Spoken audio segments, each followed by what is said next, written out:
Okay, gotcha. Awesome. So yeah, please don't hesitate to interrupt if there's anything you want to mention or anything you feel the need to ask. That's totally fine. And I do have your chart shared if there's anything you want to mention. So yeah, right off the bat, uh, I think your chart is quite amazing. Just off the strength of seeing you're born in 2002, which puts you into the newer generation of souls, and definitely fascinated with that astrology or with the astrology of anyone born after 2000, especially as you definitely represent the new generation. We see this evidence with Pluto and Sag, and of course your Saturn, which is in Gemini. Around this period, we have the North Node in Gemini and Saturn. So you have a very true connection with karma and destiny and uh, your ability to crystallize ideas to step up to the karmic challenge and lesson of expressing the meaning of truth that you see in situations. So seeing that you are born as a master Capricorn really speaks to the height of power with which you represent.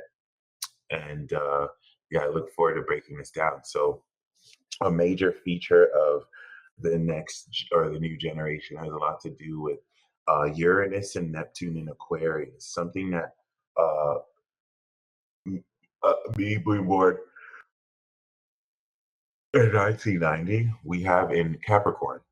But to see you have an Aquarius with 23 degrees Uranus in its mastery and its dignity in Aquarius is a huge deal, especially as a Pisces moon. You definitively, as an individual personality, as a cardinal Cancer rising bishop and high priestess, represent the upper echelon. This is high level goddess, collective power, energy, and level, and speaks to as a collective director how you influence the world around you and really mirror it in a certain sense. So, as a Cancer rising, you have the vibration of divine integrity. It's actually the most magical. Pisces moon is the highest level of any sign, right? But the Pisces moon makes you super sensitive, giving you the ability to feel the entire vibe and to just feel vibrations completely. So, as a Capricorn sun in the seventh house, you direct this beauty with Venus towards other people. And as a Cancer rising, you hold others accountable to the integrity of their character. As such, this even allows you to see and be aware of such psychically, so based on how people take action towards you, whether embodying or having integrity or not. This is actually very fascinating because, once again, you being a part of the newer generation gives you a supernaturally advanced connection in your dealings with others. So, Pisces moon is a divine conduit and soul. You have Mars in Pisces as well. You have a lot of master degrees. So, of course, Pluto in Sagittarius is the creation and new generation that creates the new world after us, and Pluto Scorpio destroys that which is impure and not necessarily anchored in purity or integrity. And so y'all actually create, the themes in the sense of the new earth and new heaven in a certain sense. And this definitely goes a long way because it also realistically, you know, opens up this whole nature of how powerfully you're in a position to realistically feel into this whole notion and nature of not only how you're stepping into this creation, but also how you're in a position to very realistically awaken the more deeper extreme meaning of an experience with these reflections. So Pluto entering Sagittarius, coinciding with this new karmic cycle from Saturn and Aries, speaks of your generation creating a new world while starting a new karmic cycle. And so 96, 97, 98, a Saturn and Aries, and they spark the new concepts to which Saturn Taurus are builders of the new world, right? And the new earth, and really take these spark concepts and solidify them. So we see you have Saturn and Gemini, which is now the thinkers of this new generation, and the opposition to Pluto now links extremely your destiny and karma to this Plutonian awakening, because y'all have the south node uh with Pluto. And this has a lot to do with an extremely behavioral, cognitive, developmental nature of your destiny path and karma. Because Gemini is your 12th house, you do have this authority with truth. You're very serious about your words because you do have an element of vocifery, where, being that Saturn does have rulership with the Cap Sun, you impose penalties on those who lie to you. And a major element of your word is law, and actually connects with destiny, so that things that you say will actually happen. And in the 12th house, this could be misunderstood. Sometimes you can be a bit veiled to how serious your words are, even if you don't necessarily believe what you're saying. That's how powerful what you say is. And so to see Pluto on a sixth, you're using the resources of this, synthesis and uh, awakening of meaning, especially in your ability to extremely psychoanalyze the behavior of the collective around you, to highlight and crystallize the true spiritual path of anybody.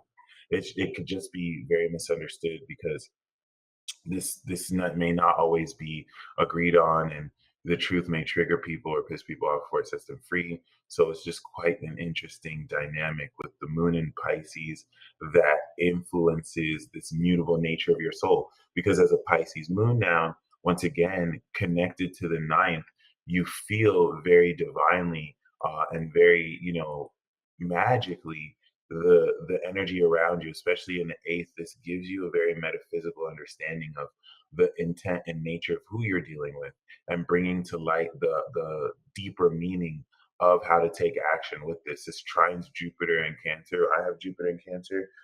It's connected to the 1990 generation, and Jupiter in Cancer is very abundant and rich. It's exalted here, and so this gives you the onus to attach to your personality this deep, rich feeling and sincerity. And so the moon in Pisces is going to feel into that depth of emotion that adds more power and richness to the vibes you feel. We do see the Pisces aqua Capricorn is towards other people. So as a Cancer rising, you direct this incredible power towards other people. And this is where Neptune and Uranus add a very claircognizant, intuitive, supernatural knowing to just understanding and applying the awareness of the integrity of your partnerships with others, who you're dealing with. And so the reason why this is important is this you dish the tea for people, especially with Mercury in Aquarius. You know how to, you're very genius, you're very knowledgeable in the way you deal with others so unconventionally. You can literally have deep insight into manifesting and knowing what's going to happen with someone before it happens. And the reason why this is important is you must trust quintessentially what you pick up mentally, because it's not always going to follow this deductive, inductive reasoning where you just kind of get the analysis. You're going to feel the vibe first, and you're just going to have an inner knowing of who you're dealing with. And this is going to, with Mercury, draw so many secrets. People may just unconventionally tell you intimate secrets and knowledge about them, even if they're trying to hide it, you'll know how to legitimately just like see it very powerfully. And my question for you is, how do you experience that? Is that accurate for you?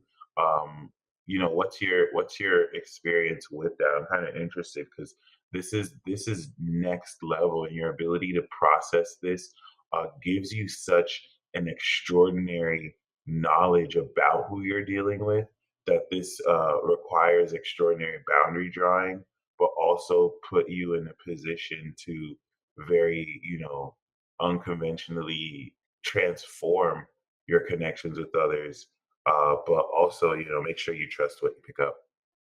Very fascinating. Happy lunar return, by the way. And while you may enter that, all that eighth house Aquarius energy links to the 12th house Gemini. So it's important because the major aspect of your destiny in the 12th, something about the 12th house Gemini could be like a martyr, or like surrendering to the angelic path where you align people's spirituality with truth by highlighting the karmic limitations that bring up unconscious habits around their mind. And so it definitely goes a long way towards very magically, you know,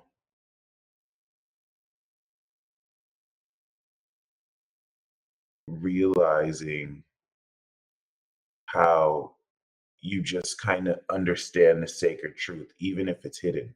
You know how to uncover the hidden truth. It's very easy for me to see other people's intentions in a room. I know people's intentions without even talking. Thank you.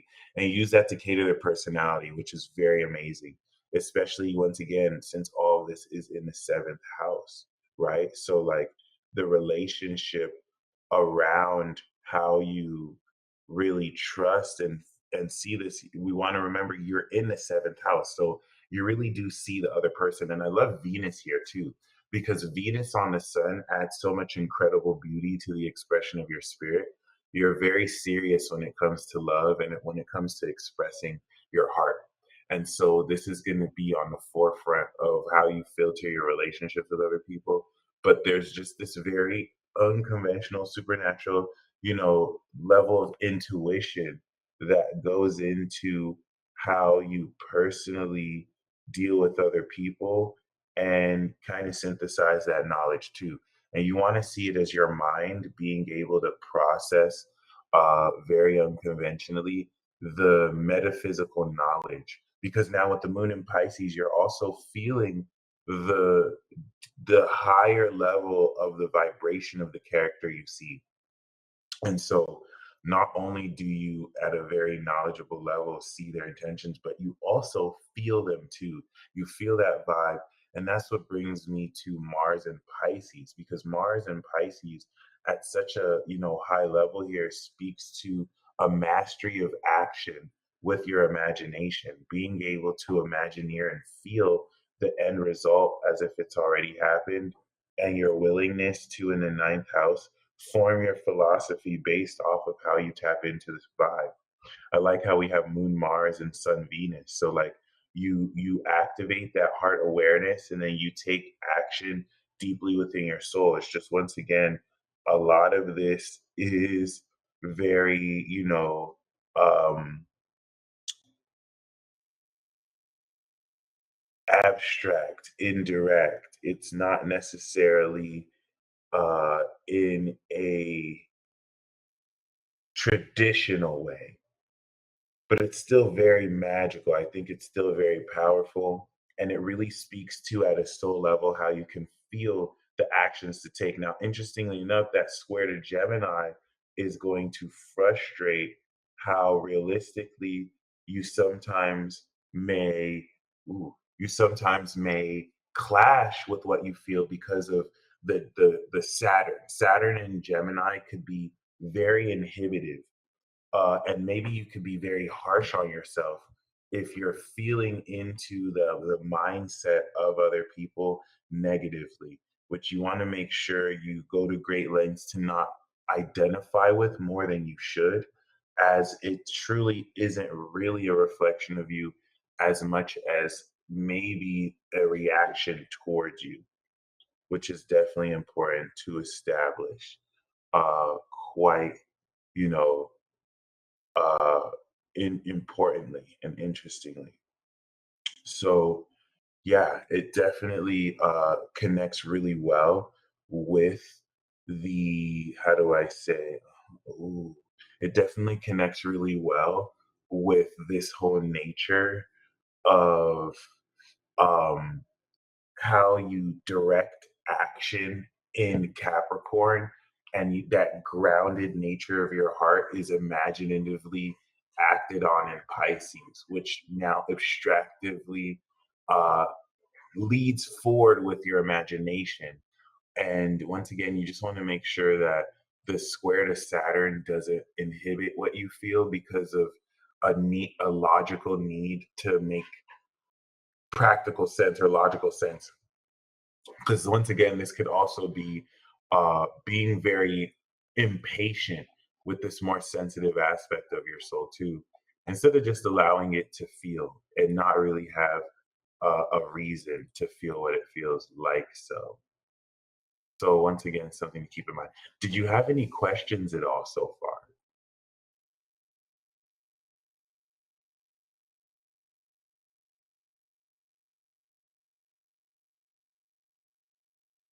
And thank you once again for mentioning how it's easy for you to see others' intentions. You do have Chiron in Capricorn. Impatience. Okay, thank you. Yeah, I feel you. Interestingly enough, with Mars and Pisces, and then you have your MC in Aries. So you have an individually defined authority. So basically, success in this life for you is going to be tied to how you identify yourself and understand your identity. So it's like being the CEO of your own coffee shop, Isabella's coffee shop versus Starbucks. Starbucks would be like a cap MC where you're managing a Fortune 500 company versus Isabella's coffee shop, which the coffee shop is based on your identity and brand. So that's the Aries MC. You're coming into career evolution next year at such a young age to define this. So it's definitely going to help you break through that sense of impatience. But Chiron in Capricorn is you also as a healer. You provide incredible triggering to other people because you can heal any lack of integrity in one's behavior and ability to express oneself. So that definitely goes a long way towards, owning up to that, but also making sure primarily that, oh yeah, we could do that, but also making sure primarily that you embrace, wholeheartedly this sense of how magical and powerful you realistically, tap into this. And we speak a lot about the Chiron relationships with other people may bring difficulty because of this sense of vulnerability you trigger in other people just by being incredible. Let's just be real. You are divinely incredible. You're super psychic and magical. And so that's going to really go a long way towards how much more realistically you tap into all this power and energy. So, if we speak a bit more about Jupiter, this does anchor this opposition to Chiron will influence, like you said, how you cater your personality to their intentions. This will really influence the level of nurturing you really share as a result, too, which once again goes a very long way towards establishing, a lot of this and what you do personally moving forward. Other than that, though, oh, yeah, other than that, though, I hope you enjoyed this reading. I'm going to share with you the recording to this so that you may enjoy, and rather take that in. But if you don't have any final questions, I would just send you this recording. Other than that, though, you did finish the North Node Gemini. So as this goes into Taurus, this will anchor more the belonging of the grounded community you are manifesting, which will also go a long way towards really powerfully establishing, like so, a lot of this energy. Other than that, you stay blessed as always. Once again, I'm going to send you this recording right now. And yeah, peace out.